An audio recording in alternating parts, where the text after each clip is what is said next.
नमस्कार मित्रांनो. तर लग्नानंतर होईलच प्रेम या मालिकेच्या 2 जानेवारीच्या एपिसोडमध्ये खूप छान ट्विस्ट बघायला मिळतोय. आणि ट्विस्ट असा असणार आहे की काव्या, जीवा, नंदिनी, पार्थ यांच्याशी बोलायला आलेले असतात. पण ते दोघं पोहोचण्याच्या आतच नंदिनी, पार्थ बोलून निघून गेलेले असतात. त्यामुळे त्या दोघांना बोलावं लागतं. काव्या म्हणते, या वर्षाचा शेवट आणि आपल्या नात्याची सुरुवात आता गोडच होणार. जीवा म्हणतो, एकदम करेक्ट. आता मिशन सुरू, लग्नासाठी काही पण. ते दोघं हात मिळवतात आणि नंदिनी, पार त्यांना कसं समजवायचं, त्यांचा राग कसा घालवायचा हा विचार करण्याचं प्लॅनिंग करून घरी जातात. तर इथे जीवा घरी आल्यावर पार्थला म्हणतो, दादा मी 1 महिन्यासाठी नंदिनीच्या घरी राहायला जातोय.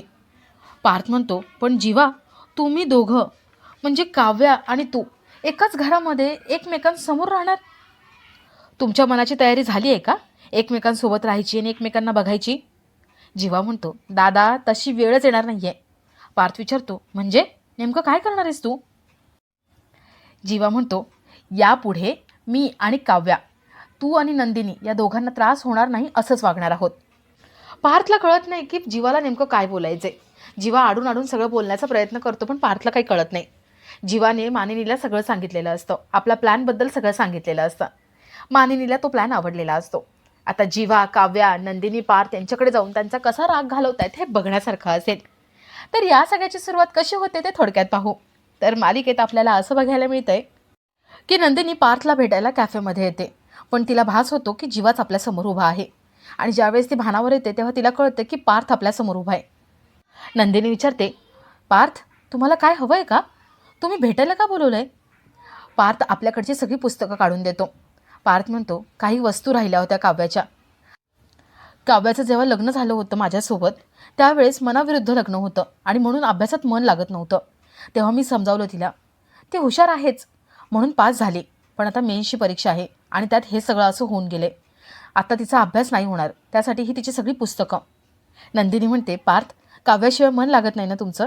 किती प्रेम आहे तुमच्या डोळ्यात दिसतंय. पार्थ म्हणतो, ही त्यांची काही पुस्तकं, डायरी, आयड्रॉप आणि चष्मा. नंदिनी ती डायरी बघते, त्याच्यामध्ये स्केच दिसतं, पार्थचं स्केच असतं. पार्थ ते स्केच बघतो खूप खुश होतो. काव्याचं आपल्यावरती एवढं प्रेम आहे हे बघून त्याला आनंद होतो. नंदिनी म्हणते, पार्थ तुमच्या डोळ्यात प्रेम दिसतंय हो काव्याबद्दल, पण तुम्ही असं जाऊ शकत नाही ना तिच्यासमोर? पार्थ म्हणतो, हो नाही जाऊ शकत मी त्यांच्यासमोर. पार्थच्या डोळ्यात पाणी आलेलं असतं. तर इथे काव्या कॅफे बाहेर येते. ती रिक्षामधून उतरते, पण सुट्टे पैसे नसतात. काव्या दुसरीकडे सुट्टे पैसे आहेत काय बघायला जाते. तेवढ्यात पार्थ त्या कॅफेमधून बाहेर पडतो आणि रिक्षावाला त्याच्याकडून सुट्टे पैसे घेतो. पार्थ त्याला सुट्टे पैसे देऊन निघून जातो. काव्या, पार्थ यांची चुकामुक होते. काव्या कॅफेत जात असते आणि तिथे काही मुलं बसलेले असतात. ते काव्याची छेड काढतात. ते काव्याला म्हणतात, अरे ही तर तीच आहे, व्हायरल झालेला तो देशमुखांचा व्हिडिओ, त्यातलीच तू काव्य आहेस ना?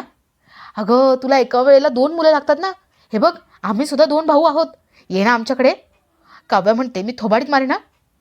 ते मुलं म्हणतात, मार तेवढा स्पर्श होईल. काव्या भडकलेली असते. काव्या त्यांना काही बोलायला जाणार तेवढं तिथे नंदिनी येते. नंदिनी त्या दोघांच्या कानाखाली मारते. नंदिनी म्हणते, ही माझी बहीण आहे. एक व्हिडिओ काय व्हायरल झाला, तुम्हाला काय वाटतंय? तुम्हाला लायसन्स मिळालं तिच्याबद्दल काही बोलण्याचं? एक लक्षात ठेवायचं, माझ्या बहिणीबद्दल बोलताना 2 हात लांब होऊन बोलायचं. आणि मेन म्हणजे बोलण्याची काही गरजच नाही आहे. ती मुलं म्हणतात, त्या व्हायरल व्हिडिओमुळे तुझी किती बदनामी झाली, तुझी जिंदगी बर्बाद झाली, या तुझ्या बहिणीमुळे सगळी वाट लागली. नंदिनी म्हणते, ती माझी बहीण आहे, माझी काही वाट लागलेली नाही आहे. आयुष्यभर मी तिला प्रोटेक्ट करणार आणि ती माझ्यासोबत असणार. यापुढे माझ्या बहिणीला काहीही बोलायचं नाही. नंदिनी त्या गुंडांना हाकलून लावते. काही मुलं तिथे व्हिडिओ शूट करत असतात. ते व्हिडिओ शूट करतात आणि नंदिनीचा तो व्हिडिओ व्हायरल करतात. नंदिनी निघून जात असते. काव्या तिच्याकडे येऊन तिला मिठी मारते. काव्या म्हणते, ताई मी खूप लकी आहे, मला तुझ्यासारखी बहीण मिळाली. तेवढे तिथे जीवा येतो. जीवा म्हणतो, मी खूप लकी आहे, मला नंदिनीसारखी बायको मिळाली. नंदिनी जीवावरती रागवते तिथून निघून जाते. जीवा तिच्या मागे धावत जातो. तर इथे घरी आशाला व्हायरल झालेला तो व्हिडिओ दिसतो. आशा तो व्हिडिओ बघत असते आणि वसू विचारते, काय गं तुला पैसे कशाचे देतो, रील बघण्याचे?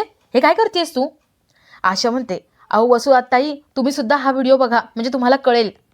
वसू तो व्हिडिओ बघते. आशा म्हणते, बघताय ना नंदिनी किती डॅशिंग आहे, त्या मुलाला फोडलं. वसूच्या चेहऱ्यावर 12 वाजतात. वसू मनात म्हणते, ही नंदिनी काय आहे, एवढं सगळं घडलं तरी पण तिच्या बहिणीची बाजू घेते. शी. वसू चिडचिड करते आणि निघून जाते. तर इथे जीवा नंदिनीचा पाठलाग करतो. नंदिनी म्हणते, काय ते माझ्या मागे, लांब व्हा माझ्यापासून. जीवा म्हणतो, नंदिनी मी कुठे जाऊ तुझ्याशिवाय, तूच माझं घर आहेस, तूच माझं जग आहेस, माझं तुझ्यावरती खूप प्रेम आहे. नंदिनी प्लीज माझा विचार कर ना, प्लीज मला माफ कर ना, एक चान्स दे. अगं तूच माझं कुटुंब आहेस, तुझ्याशिवाय मी नाही लांब राहू शकत. नंदिनी म्हणते, तुमच्या मनात दुसरं कोणीतरी आहे हे मला तुम्ही तेव्हा सांगितलं नाही, त्यामुळे मी तुम्हाला माफ करणार नाही. आणि माझ्या मागे मागे सारखं येऊ नका, आपला प्रवास इथपर्यंत होता असं समजा. नंदिनी रिक्षात बसून निघून जाते. रिक्षाच्या मागे लिहिलेलं असतं, पिक्चर अभी बाकी है मेरे दोस्त. जीवा ते वाचतो. जीवा म्हणतो, देवा तू किती ग्रेट आहेस रे, मला ग्रीन सिग्नल दिलास. पिक्चर अभी बाकी है म्हणजे आमची हॅप्पी एंडिंग होणार, हे असं आम्ही डिवोर्स घेऊन बाजूला नाही होणार, नंदिनी माझी होणार. जीवा खूप खुश होतो आणि पुढचं प्लॅनिंग करण्यासाठी काव्याला भेटायला जातो. तर इथे आशा मानिनीला तो व्हिडिओ दाखवते. मानिनी नंदिनीचा तो व्हायरल व्हिडिओ बघून खूप खुश होते. वसूची मात्र चिडचिड चालू असते. मानिनी म्हणते, आशा एक काम कर ना, मीडियावाल्यांना बोलव, त्यांना हा व्हिडिओ दाखव, टी व्हीवर लाव. मी तर म्हणते ना, मस्त आपण त्यावेळेस कसं आपण प्रोजेक्टरवरती व्हिडिओ पाहिले होते तसा हा व्हिडिओ लावायला पाहिजे, नंदिनीचं छान कौतुक केलं पाहिजे. नंदिनीचं एवढं कौतुक होते बघून वसू चिडचिड करत निघून जाते. तर इथे जीवा काव्या कॅफेमध्ये बोलत असतात. जीवा म्हणतो, काय भारी व्हायरल झाला हा व्हिडिओ, काय बायको आहे माझी, एकदम डॅशिंग आहे, आणि काय तुमच्या दोघा बहिणींचा बॉन्ड दिसतोय, मस्त वाटतं हे सगळं बघताना. काव्या म्हणते, जीवा अरे कसं आहे ना, माझी नंदिनी ताई शांत दिसते, पण एकदाच काय ती फायर टाकते, फायर बॉल होऊन जाते ती. जीवा म्हणतो, हो ना. ते दोघंही नंदिनीचं तोंड भरून कौतुक करतात. तर इकडे वसू मानिनीला म्हणते, मानिनी तुला काहीच वाटत नाही का गं, तू तुझ्या सुनांचं कौतुक करत असते जेव्हा तेव्हा.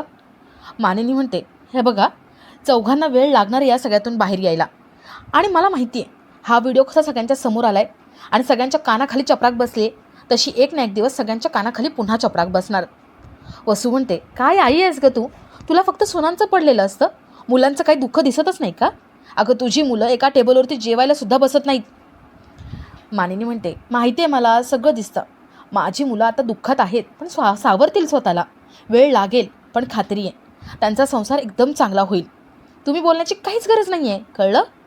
आशा मानिनी पुन्हा नंदिनीचं कौतुक करतात. मानिनी आशाला म्हणते, आशा जेव्हा आपलेच लोक आपल्याला बोलतात ना, तेव्हा बाहेरच्यांपेक्षा असं जास्त म्हणायला लागतं. पार्थ लांबून हे सगळं बघत असतो. पार्थला खूप वाईट वाटतं. मानिनीला आपल्यामुळे एवढं सगळं ऐकून घ्यावं लागते, जीवा काव्या यांच्यामुळे ऐकून घ्यावं लागते, म्हणून त्याला वाईट वाटत असतं. तर इकडे जीवा काव्या ठरवतात की आता आपण एकमेकांच्या घरी जायचं, काव्याने पार्थकडे जायचं, जीवाने नंदिनीकडे जायचं, आणि त्या दोघांनाही मनवायचं, त्यांचा राग घालवण्यासाठी सगळे प्रयत्न करायचे, आणि आपलं किती प्रेम आहे त्यांच्यावरती हे दाखवून द्यायचं. ते मिशन लग्नासाठी काही पण ठरवतात, आणि दुसऱ्या दिवशीच 1 महिन्यासाठी ते एकमेकांच्या घरी जाणार असतात. आणि आपला आजचा हा भाग इथेच संपतो.